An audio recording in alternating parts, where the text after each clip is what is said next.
Big boss വീടിനകത്ത് മത്സരാർത്ഥികൾ 44 ദിവസങ്ങൾ പിന്നിട്ട് കഴിഞ്ഞു. ആവേശകരമായ ഹോട്ടൽ ടാസ്ക്കാണ് ഈ ആഴ്ച ബിഗ് ബോസ് വീട്ടിൽ അരങ്ങേറുക. അതിനായി ഏതാനും അതിഥികളും ബിഗ് ബോസ് വീട്ടിലേക്ക് എത്തിക്കഴിഞ്ഞു. ബിഗ് ബോസ് ആദ്യ സീസണിലെ ഫൈനലിസ്റ്റുകളിൽ ഒരാളായ ഷിയാസ് കരീം, 5ാം സീസണിലെ ഫൈനലിസ്റ്റുകളിൽ ഒരാളായ ശോഭ വിശ്വനാഥ് എന്നിവരാണ് അതിഥികളായി ബിഗ് ബോസ് വീട്ടിലേക്ക് എത്തിയിരിക്കുന്നത്.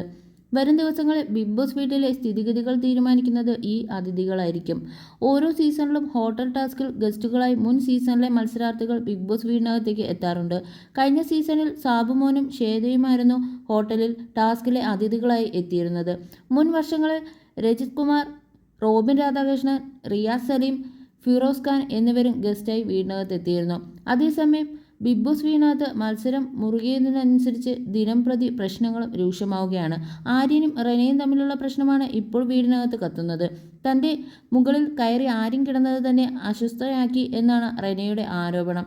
അതേസമയം ആര്യനെ ഇറിറ്റേറ്റ് ചെയ്തുകൊണ്ടാണ് റെന ആര്യൻ്റെ കട്ടിലിൽ കയറി കിടന്നത് കൊണ്ടാണ് ഇത് സംഭവിച്ചത് എന്നാൽ ആര്യനെ പിന്തുണയ്ക്കുന്നവരുടെ വാദവും കൂടെയുണ്ട്.